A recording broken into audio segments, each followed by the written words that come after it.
तर मित्रांनो नमस्कार. मित्रांनो मी आज तुमच्यासाठी ना एकदम जबरदस्त एकदम टेस्टी गोव्याची रेसिपी घेऊन आलो आहे.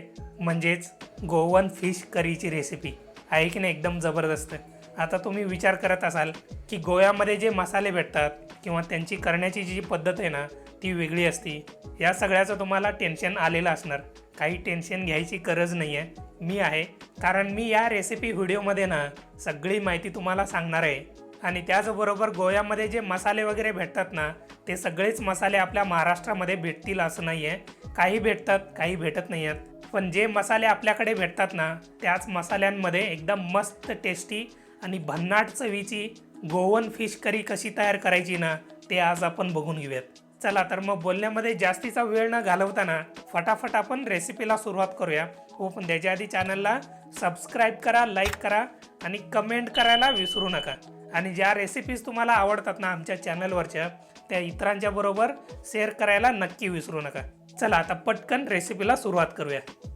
तर मित्रांनो सगळ्यात आधी मी इथं घेतलेले सुरमईचे तुकडे 2 पीसेस घेतलेले आहेत. आणि या दोन्ही पीसेसला ना सगळ्यात आधी आपल्याला हळद लावून घ्यायचं आहे. ओके, तुम्हाला जो मासा आवडतो तो मासा तुम्ही घेऊ शकता आणि एकदम स्वच्छ असं धुवून त्याला हळद लावून एक अर्ध्या तासासाठी ठेवून द्यायचे. आता सुरमईला हळद लावून ठेवल्यानंतर जोपर्यंत रेडी होतंय तोपर्यंत आपण मसाला तयार करून घेऊयात. त्यासाठी एका मिक्सरच्या जारमध्ये ना सगळ्यात आधी आपल्याला ओलं खोबरं टाकून घ्यायचंय. आणि खोबऱ्याची पाठीमागची जी साल असते ना ती मी काढून घेतलेली आहे आणि फक्त पांढरं खोबरं जे असतं ना ते मिक्सरच्या जारमध्ये टाकून घेतो. आता या ओल्या खोबऱ्याबरोबरच 4 बॅडगी मिरच्या टाकून घेतोय.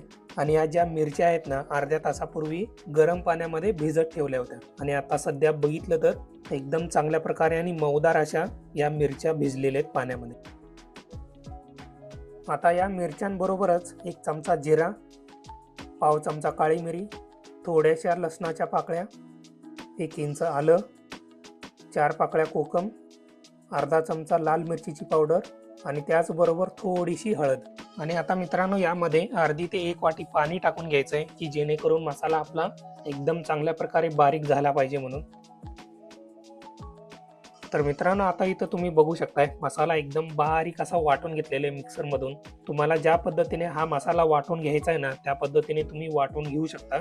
पण लक्षात एवढंच ठेवा मसाला एकदम बारीकच झाला पाहिजे. आता मित्रांनो मी एक कढई गॅसवरती ठेवून घेतलेली आहे. कढई एकदम कडकडीत असं गरम करून घेतलेलं आहे. आता यामध्ये मी तेल टाकून घेतो, अगदी 2 चमचे किंवा त्याच्यापेक्षा कमी टाकून घेतला तरी चालेल. पण तेल जे आहे ना जास्त वापरू नका. आणि आता या तेलामध्ये ना एक अर्धी वाटी बारीक कापून घेतलेला कांदा टाकून घेतो. आणि हा जो कांदा आहे ना तेलामध्ये अगदी 1 मिनिटासाठी चांगलं परतून घेतो. जास्त परतून घेऊ नका कांदा. कांदा अगदी थोडासा मऊदार पडला पाहिजे तोपर्यंतच कांदा चांगला तेलामध्ये परतून घ्यायचा. आता कांदा चांगला परतून झालेला आहे. आता यामध्ये आपला वाटून घेतलेला मसाला टाकून घ्यायचा. मिक्सरच्या जारमध्ये थोडंसं पाणी टाकून ते पण चांगलं हलवून घेतलेलं आहे आणि यामध्ये टाकून घेतलेलं आहे की जेणेकरून आपला मसाला वाया नाही गेला पाहिजे. आता यामध्ये मित्रांनो 3 ते 4 वाटी पाणी टाकून घ्यायचंय. जेवढा रस्सा तुम्हाला बनवायचा असतो ना तेवढा यामध्ये पाणी टाकून घ्यायचा आणि चांगल्या प्रकारे हलवून घ्यायचं. मसाला पाण्यामध्ये चांगला मिक्स झाला पाहिजे. आणि त्यानंतर हा जो रस्सा आहे ना चांगली उकळी येईपर्यंत शिजवून घ्यायचंय. अंदाजे 4 ते 5 मिनिट सहज लागू शकतात उकळी येण्यासाठी. जोपर्यंत उकळी येत नाही ना तोपर्यंत चांगलं शिजवून घ्यायचं.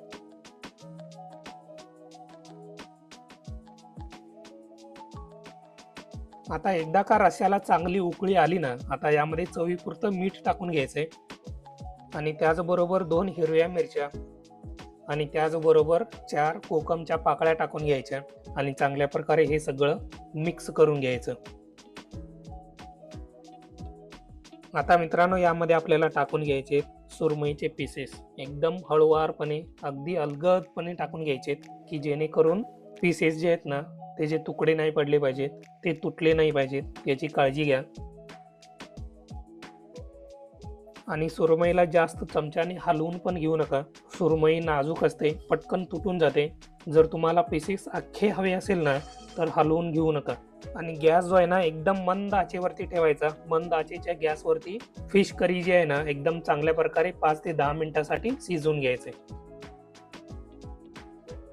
तर मित्रांनो अशा पद्धतीने एकदम साध्या सोप्या पद्धतीने गोवन स्टाईलमध्ये आपली फिश करी म्हणजे सुरमईची फिश करी एकदम मस्तपैकी रेडी झालेली आहे. आणि वास जो येतोय ना तो एकदम मस्त येतोय, एकदम भन्नाट असा येतोय आणि टेस्टला एकदम भन्नाट म्हणजे भन्नाट झालेले आहे. मग काय मित्रांनो, कशी झाली गोवन फिश करी? एकदम मस्त झाली की नाही? टेस्टला एकदम अप्रतिम झाली, अप्रतिम. म्हणजे याच्या टेस्टबद्दल मी काहीच बोलू शकत नाही आहे. म्हणजे तोंडाला कुलूप. म्हणजे एवढी जबरदस्त झाली, एवढी जबरदस्त. आणि बनवायला पण एकदम साधी सोपी आहे. तुम्ही आता बघितलेलं असाल कोणते मसाले यामध्ये टाकायचे, मसाला कसा वाटून घ्यायचा, ही सगळी माहिती दिलेली आहे.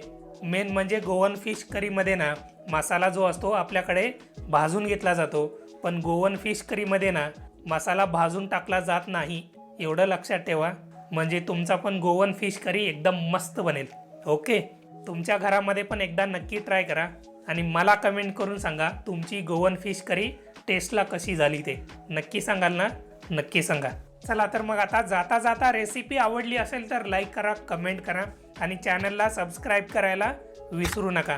तुमच्यापैकी बऱ्याच लोकांनी अजून चॅनलला सबस्क्राईब केलेलं नाही आहे, तर कृपा करून चॅनलला सबस्क्राईब करा. ज्या रेसिपीज तुम्हाला आवडतात त्या इतरांच्या बरोबर शेअर करायला नक्की विसरू नका. आता भेटूया पुढच्या व्हिडिओमध्ये अशाच एका नवीन आणि चमचमीत रेसिपीसोबत. तोपर्यंत धन्यवाद.